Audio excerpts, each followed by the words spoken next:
Este es un cuadro general donde se intenta ilustrar la evolución de estas cosas.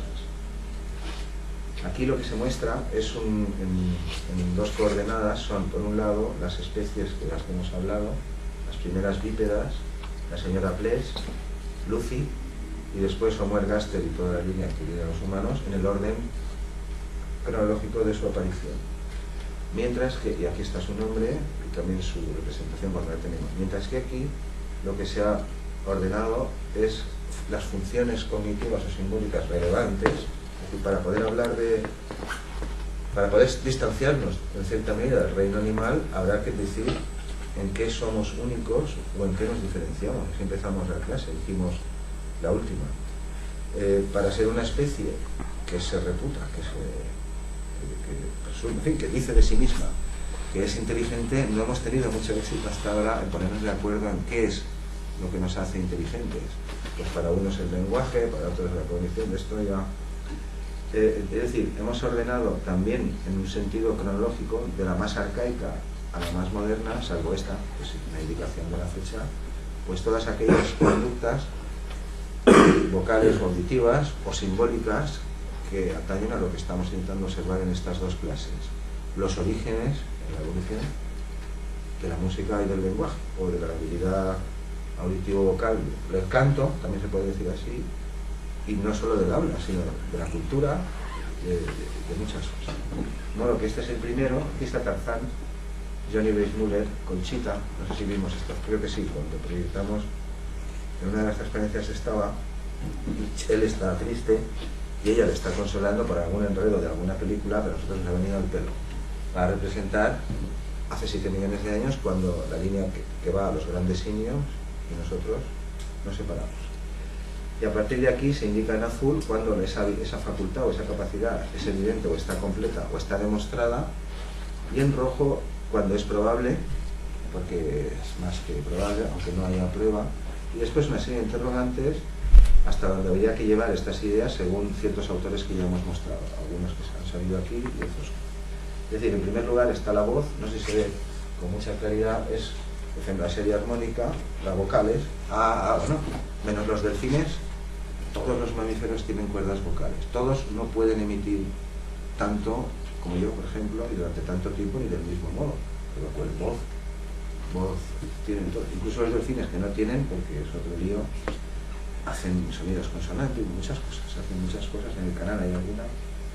A continuación, después de la voz, está el canto, que es la conducta que estamos intentando observar, conjeturar si ocurría. La habilidad de que un humano imite, por ejemplo, el canto de un pájaro o el berrido del... Eso no sería un canto, ¿no? Pero le suponemos un humano, digo, uno de estos de hace 1 millón de años, le suponemos la capacidad de hacer Joaquina o algo como el aberroncho de Mota, ¿no? Algo haría. Pero además que fuera capaz de tener sus propios cantos, que este es el tema.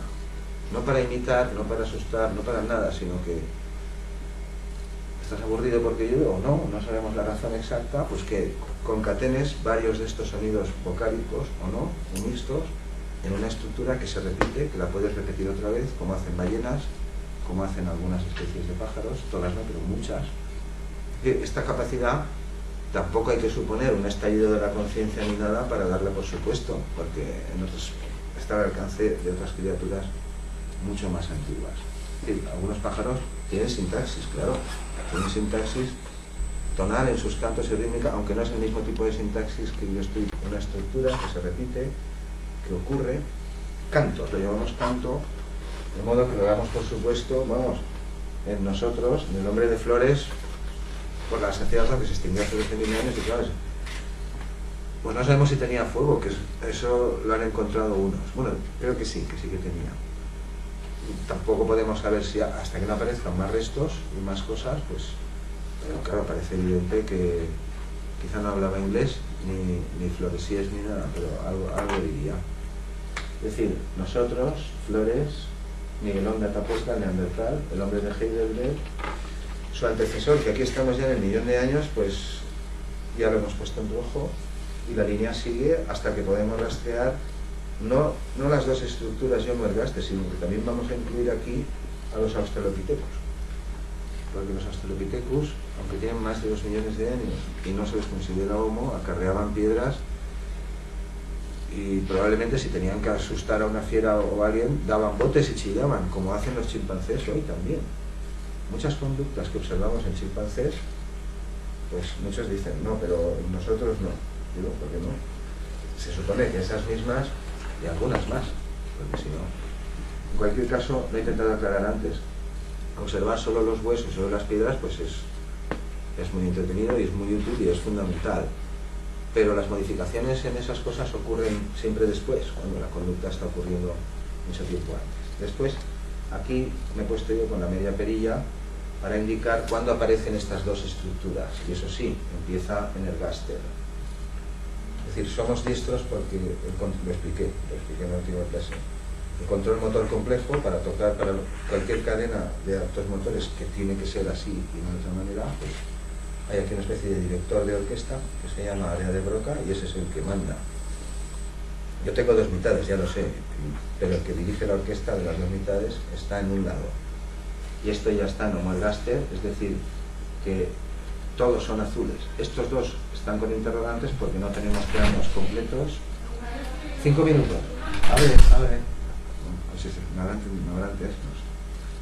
Pero estos dos se han quedado en blanco porque no hay endocastos todavía disponibles, o no nos hemos enterado nosotros, del hombre de Denisova y tampoco del hombre del Manisi. No tenemos moldes del cráneo cuando se publique, pero probablemente sí. Es decir, esta es azul hasta aquí y no más allá, porque los moldes de Australopithecus eso no se observa. Que acarreaba piedras, que para algo serían las piedras. Buenas intenciones, o sea, buenas intenciones, claro, la defensa es una buena intención, quiero decir, no las acarrearía porque sí, ni para hacer montoncillos, sino evidentemente para lanzarlas. Después tenemos el ritmo, aquí se indica con un bebé, no se ve muy bien, pero en los vídeos lo verán por aquí y por allá. Antes está tocando la batería y está feliz, es decir, el ritmo en humanos, la sincronía de la que estábamos hablando, es una conducta que aparece muy temprano, pero muchísimo antes de saber hablar. Los bebés, incluso por la calle, se ajustan, oyen ritmos percusivos o pasa uno en música máquina y tú ves que nos ajustamos. Y antes del año de vida también. Y esto cuando una habilidad aparece muy pronto en el desarrollo, y cuanto más pronto más, es que es muy antigua. Aquí está indicado el baile en vez del ritmo, es decir, el ritmo lo suponemos igual de homo ergaster. Desde que estas dos estructuras están ahí, desde que percutimos piedras, pues ritmo hay que suponer, porque para obtener un hacha de estas, un bifaz, pues tienes que encadenar al menos 40 acciones preprogramadas, si quieres hacer una buena herramienta, ¿no? Si no, coges cualquier pedrusco como las Australopithecus o los chimpancés y ya está. Buscas el que mejor rompe las nueces y luego lo dejas, y mañana te buscas otro, no te fabricas uno. Después aquí se indica el canto grupal, es decir, y hay autores que propusieron eso. Cantaba el Australopithecus en revistas importantes, hacía 30, esta propuesta.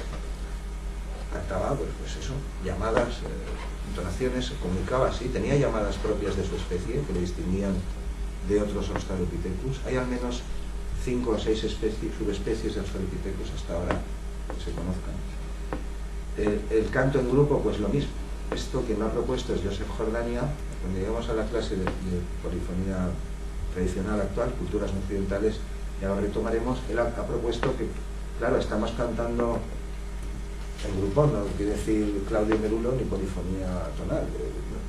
¿Desde cuándo estamos saltando de forma sincrónica con fines rituales, con fines de caza, con los fines que se quieran? Eso ahora no viene al caso. Pues él ha propuesto que al menos también desde 2 millones de años. Esto es muy chocante, sorprende muchísimo, pero a priori no parece haber ningún impedimento. No digo ahora cantar el boleto, ¿no? Pero claro, de lo que sea, algo.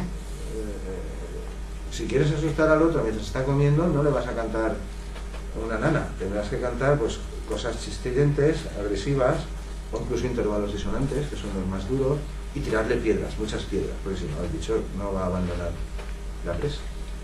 Después, la cuestión de formular preguntas, que la aludimos por encima, y en alguna otra clase la veremos. ¿Cuándo apareció? este es el libro que ha aparecido antes, decía, Who Asked the First Question, en el libro. ¿Qué especie de las que llevan a Homo comenzó a utilizar por primera vez la entonación al hablar para pedir información? Porque esta conducta en bebés humanos aparece antes incluso de la propia, es decir, el acto, el gesto de pedir, no dame esto, dame lo otro, que eso es simple con la mano, sino requerir información sobre algo, mucho antes de saber preguntar por qué, o incluso de saber hablar, pues los bebés ya inquieren, es decir, preguntan. Después eso se traduce, cuando empiezas a hablar, se traduce en un ascenso, que son las preguntas, que es el universal lingüístico más potente. No hay otro, es el más. Todas las lenguas construyen la interrogación del mismo modo. Luego, si aparece tan temprano, si todas las lenguas lo utilizan, pues claro, el asunto es antiquísimo. Después aparece el humming, que también lo ha propuesto Jordania. Humming es esto de o lo que fuera, como hacen algunos macacos y geladas cuando recogen granos por el suelo, van siempre chichipeando. No es habla, es una especie de vocalización, pero interna. Pues ¿desde cuándo? Pues él ha propuesto lo mismo, pues desde que están estas estructuras ahí. Después aparece el musilenguaje de Brown, que ya lo hemos citado, también se ha propuesto esto. Hay acuerdo en eso. Hasta aquí, hasta 1 millón de años, pues casi todo esto parece cumplirse de un modo u otro. Pero cada autor, pues claro, lo lleva al límite. El límite son 2 millones de años, desde que se documenta esto en todos los homos. En los primeros menos, en los últimos más. Este es el simbolismo de la mano, de la firma, de la conciencia, hemos aludido, las Venus, el objeto que hemos visto antes. Este lo veremos con el Neandertal, es una cruz en aspa. Este representa la autoconciencia o el reconocimiento de uno mismo o algo así. Soy yo ahí con un cerebro que sale por arriba. Lo hemos mejorado, pero he preferido mantener todavía ciertas letras, es decir, pues estas están todas. ¿Por qué? Bueno, porque los elefantes se reconocen en un espejo, los delfines también, los grandes simios, los grandes, orangutanes, gorilas, chimpancés, también, y algún otro que se me estará despistando también. Y estos son mucho más antiguos, es decir, hay que suponer que si los chimpancés y los gorilas y los orangutanes se reconocen en un espejo, los homos no se van a reconocer. Me siguen el razonamiento. Después, por último, aquí aparecen las herramientas y armas, dice aquí. Armas, los neandertales usaban lanzas de madera hace 400.000, ya lo veremos. Por armas se puede entender un pedrusco, ¿no? Claro, si lo entendemos como un pedrusco, pues hay que atribuírselo a los australopithecus. Los primeros que probablemente lanzaban piedras para asustar o para... Si le das en la cabeza, como se quede allí quieto, te lo comes, vamos, en un pispas, te comes mientras que si se consideran como herramientas, pues hay que empezar otra vez en 2 millones de años, porque Australopithecus, hasta que sabemos, no usaba herramientas. Después el uso del fuego igual está acreditado hasta aquí. Este es el antecesor de Heidelberg, 800.000 años más o menos. El límite del millón, pues es a donde va a caer todo más o menos, unos por aquí, otros por allá. Ahí es donde hay más acuerdo, mientras que antes pues está por ver. Se cree que el Gaster y otros anteriores hicieron uso del fuego. Es decir, hay fuego, tú tomas una rama, lo utilizas, pero crearlo tú así, pues eso no está. Aquí se habla del protolenguaje, que es la versión lingüística del musilenguaje. Los lingüistas todos quieren hablar de protolenguaje. Y Stephen y Joseph y muchos, y yo, y pues todos queremos hablar de musilenguaje. Probablemente existieron las dos cosas. Un código anterior, más entonado, con sintaxis o con reglas o sin reglas, ahora no vamos a entrar en eso, y un código posterior, más moderno, donde empezamos a mezclar eso con sonidos, con sonidos. Este de aquí indica la música en un sentido moderno ya, es una salamandra, no sé si la vimos el otro día, sí la vimos, que estaba ahí con la hojita tocando, pues es esa. Y esto ya no, claro, música como la entendemos hoy, pues solo la podemos predicar de nosotros mismos, nuestras flautas. Esta aquí hablaremos de ella. Del hombre de flores, solo la podemos, la predicamos del hombre de flores, no hemos encontrado instrumentos, pero bueno, aunque no los encontramos, no cantaría, ¿no? Es decir, sería mudo menos para hablar o para hacer... Esto es muy improbable. Laringes no vamos a encontrar, pero ya veremos. Esto lo han empezado a excavar pues el otro día, como quien dice, son campañas y ya se irá a publicar, ya nos contarán más cosas.